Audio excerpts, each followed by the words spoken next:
Hey guys, for today's video we are going to do a first impressions review and swatches of the new Juvia's Place The Tribe palette.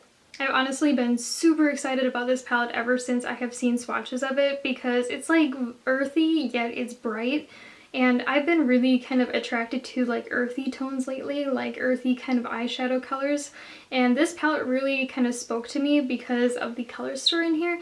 Like, as you can see, it has like these really cool like green kind of pops of color, yet it has some nice midnight blues. You get a really nice kind of range of kind of these rusty kind of orange type of shades. And then you also get some like kind of like neutrals here too. But what I really enjoyed when I saw the palette like in person was this coral shade. It's just so cool, and I also really enjoyed this Kobo shade right here, or Kuba I should say. I don't know why either, that this palette just really spoke to me. I just think that the colors in here are just super unique. It almost seems more like a fall palette to me than a winter palette. I don't know if you guys kind of get that vibe too. I also want to mention that I'm going to be including some timestamps, and if you are interested in those, I'm going to have them in the description box. And then before we jump into the first impressions portion of this video, I just want to give you guys kind of a brief rundown about the palette. So the Tribe palette retails for $20 on JuviasPlace.com, which is where I purchased mine. And this palette has like the really beautiful like outside to it. It's this very beautiful like green shade with these two girls on there. I don't know, I just always have really enjoyed their like packaging art. I think it's very beautiful. And then here is the back of the palette if you guys are interested in seeing that. And then when we open up the palette, there is no mirror in this palette like normal Juvia's Place eyeshadow palettes. For what I've noticed, none of them have ever had a mirror to them. And then the inside art of the palette is the exact same as the kind of front of the palette itself. Then here are the 9 eyeshadows in this palette. There are 5 mattes in here and 4 shimmers. The shadows in here mix from like these green shades up in here. There's some nice kind of like midnight blues. In this center row over in here, there's some nice kind of rusty oranges. And you also get some nice kind of neutral shades as well. With all of that said, if you guys would like to see the tutorial portion of this video, just stay tuned on watching. So as always, I'm just going to set my eyeshadow primer using a little bit of a skin tone colored eyeshadow, and I'm using my Real Techniques medium shadow brush. So the first shade I'm going to go into is Masai, I'm not too sure how to pronounce it. This is a beautiful kind of green chartreuse color, and I'm going to go in with a Sigma E35 tapered blending brush. And then with this shade, I'm just going to pop it into my crease and then blend it upwards towards my brow. I'm also kind of rounding out my outer V with this as well. I am not putting any of the shadow though onto my lid because we're going to be applying other colors there. The next shade I'm going to go into is Tootsie, again using that Sigma E35 tapered blending brush. What I've noticed with these shades is they're a little bit powdery when you kind of put your brush into them. I'm barely touching it, and it's kind of giving me a little bit of kickback and a little bit of dust in the air, so I just want to kind of warn you guys about that. And then with this shade, I'm just going to pop it right into my crease. And I'm also kind of rounding out my outer V with this as well. This shade's super pretty. It almost looks neon in a way. Like even like on my viewfinder, it just seems like it's really vibrant and like neon almost. Super pretty shade. So the next shade I'm going to go into is this brown shade called Ashanti, and I'm going to go in with a Real Techniques Essential Crease Brush. I just want to show you guys though, you see like when I tap my brush in, it just kind of like, I'm barely even touching the pan, and it gives like all of this dust right here. And then with this shade, I'm really focusing it into my crease, in the outer kind of half of my eye, and then in this outer V. And I'm not bringing it inwards that far either. I'm really trying to focus the color in the outer kind of portion to bring in more definition. And I'm just lightly, ever so slightly, bringing it inwards. I just want to show you guys, but I'm having a little bit of a problem with this eyeshadow. It seems like it just doesn't want to grab onto certain parts of my skin, especially like right underneath my crease. And even though I'm applying the shadow, I have a little bit of that shade on my brush, and like I'll apply it right on top and it just doesn't want to build up. And I'm also having problems kind of blending this shade out too. It just kind of wants to stay where you put it. It doesn't really want to blend out after that. So the next shade I'm going to go into is the matte blue out of the palette called Sun, I believe is how you pronounce it. And I'm going to go in with a Luxie 231 small tapered blending brush. And then with Sun, I'm just going to start packing this into my outer V and into about halfway in my crease.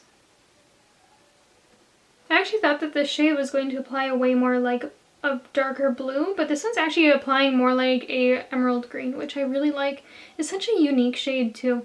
This one's kind of doing what Ashanti did. It doesn't want to grab onto my skin in kind of this crease area of my eye. It really just kind of wants to sit where you put it down, but for some reason it just doesn't want to grab onto this portion of my eye.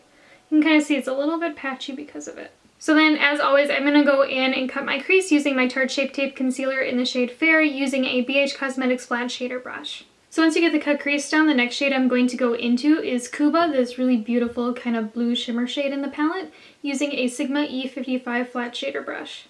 Now I'm first going to go in with a dry brush, and I'm just going to apply this shade in this kind of outer third of my eye. And then here is the shade Applied Wet. So it's definitely way more metallic. It's actually a really, really beautiful shade. I was actually swatching this shade before using this palette because I wasn't too sure if it would be more like an eyeshadow topper or if it had a lot of pigment into the eyeshadow itself. But this one was the one that like really caught my eye. I love dark blue eyeshadows. I think they're so beautiful, especially ones like this that have like that kind of shimmer to them. They're just so pretty and so underrated. I just really love blue shimmer shades though. I think they're so fun to play with. So the next shade I'm going to go into is Chaga. I'm not too sure how to pronounce this one. It's like a brown with like a green like iridescent to it. It's super, super pretty. And I'm going to go in with a BH Cosmetics Flat Shader Brush. Now like what we did with Chaga, here is a dry brush swatch. Is it me or is that just not that pigmented? It looks, I don't know. Even like in my mirror, that just, I don't know. That one is not wowing me at the second. Like, I don't know, it seems really lackluster. Then here is that shade Applied Wet. So it definitely got more pigmented, but I don't know, I'm just not too sure how I like this one. I'm just gonna apply it with my finger and see if I can get it to, yeah, see, after I applied it with my finger, I got it way more pigmented. So if you're gonna apply this shade, I highly recommend just using your finger. So the next shade I'm going to go into is Curla, and I'm going to go again with a BH Cosmetics Flat Shader Brush. And I'm going to apply this one right over that Charla shade, just to see kind of what happens. And I'm also using a dry brush for this. And then now I'm gonna go in with a wet brush. Oh yeah, that one's like way more pigmented. That is so pretty. It's kind of like a metallic, rusty kind of orange shade. Wow, that's a really unique shade. I don't have anything like that. So I'm gonna try something. I'm gonna put Charla on top of Curla and see kind of what happens, because this look is getting a little too orange for me, just for like having all those greens on here. I just want to see if Chaga will kind of tone it down and make it a little bit more gold. Kind of has like an iridescent kind of green gold almost to it now with like a slight kind of warmth. Wow, I really like that. It's like super pretty. So here's where I'm at right now with the look, and then off camera I'm just going to do all of the finishing touches. So here's where I'm at right now with the look, and then the next shade I'm going to go into is Coral on a Luxie 217 pencil brush. So I'm going to pop this shade in my inner corner with a dry brush. Ooh, that is pretty. Oh my gosh, I love it. That is super cool. It's like an iridescent kind of green with almost like a little bit of a yellow to it. It is so cool. I seriously cannot stop staring at myself in the viewfinder. It is super pretty. I'm honestly really curious if this is going to be way more metallic with a wet brush. Let's try with that now. Oh yeah. That wet brush application though, oh my gosh. That is such a unique color. I literally have like nothing like it in my collection. It is so pretty. Also with this shade, I'm going to kind of bring it underneath my eye just a little bit and then kind of blend it out with my finger too. Just to kind of open up the eyes. I've noticed when I bring my inner corner highlight like underneath, like underneath my lower lash line, like right in this inner kind of tear duct area, really helps to open up my eyes a little bit.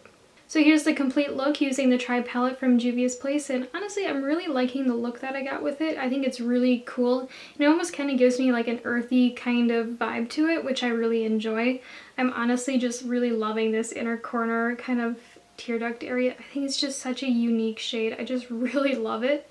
It's definitely going to be like a new staple for me in my routine of doing makeup. It's just so unique and I just really enjoy it.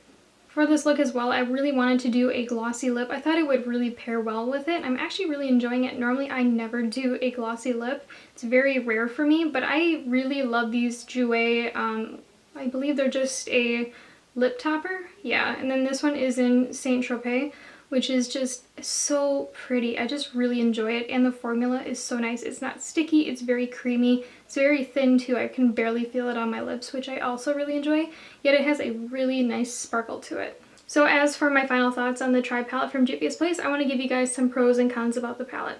So as far as some pros about the palette, it is extremely affordable. It is $20 on Juvia'sPlace.com, which is where I purchased mine, which means that each shadow is under $3 a piece, which honestly is a steal for how much product that you get in this palette. I would definitely say another pro to this palette is the unique color story in it. It's very, very unique in my opinion, and it has a lot of unique shades to it too, like this Masai shade, Koro, Chaga, even like this Tootsie shade. It's very unique. You just don't see a lot of these shades in other palettes, and especially paired together like this one. I think it's just very pretty, and I also really like that you get a lot of kind of like these earthy undertones, but you get a lot of like cool tones, you get a lot of warm tones as well. And you also kind of have some neutrals in here too, which is kind of nice.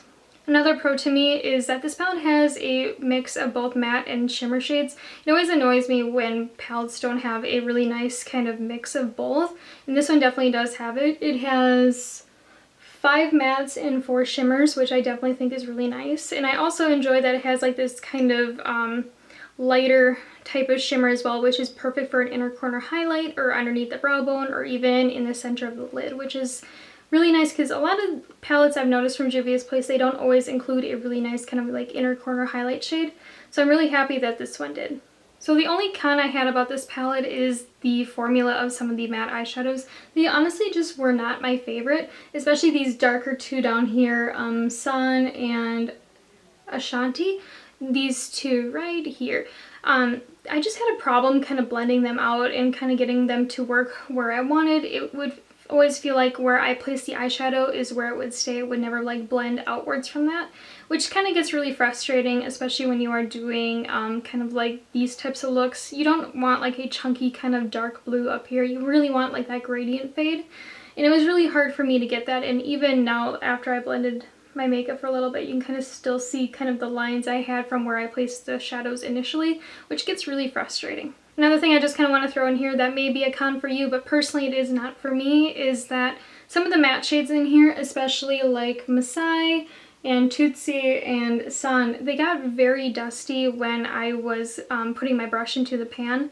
It would just kind of get a lot of kick up and overall just kind of get like pigment like all over my palette, which personally honestly does not bother me. But I know some people don't enjoy when palettes do that, so I just want to throw that in here. So when it comes down to it, would I recommend the Tri palette from Juvia's Place? And honestly, for the price being $20 for 9 eyeshadows, I would definitely recommend it, especially if you are somebody that is looking for a really nice kind of green palette and you don't know where to start. This one would be perfect for you because you do get a mix of greens in here, but you also get some nice blues and some kind of warmer rust kind of shades as well, which is really nice.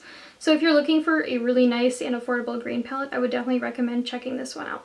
And I'd also recommend this palette just for the based on like the color story. You get a lot of really unique shades, especially like this Masai and Orno and Tootsie, like this top row here, and then this Koro and Chaga shades down in here. These are all very unique shades. I don't honestly have anything close to these in other palettes, especially like this Koro shade, my inner corner highlight. I seriously cannot get over it. It is so cool. Like, I don't know how to explain it, but it's just like this really like cool like iridescent like yellow green shade. I seriously have like nothing close to it either, so for me it's really exciting because it's something new. And then as for swatches, I'm going to put them right here for you guys. And then as for swatches, I'm going to be doing this on bare skin with no primer, and I'm not going to be wetting the eyeshadows as well. Masai, Oromo, Tootsie, Koro, Chaga, Kuba, Ashanti, Kurla, Sun,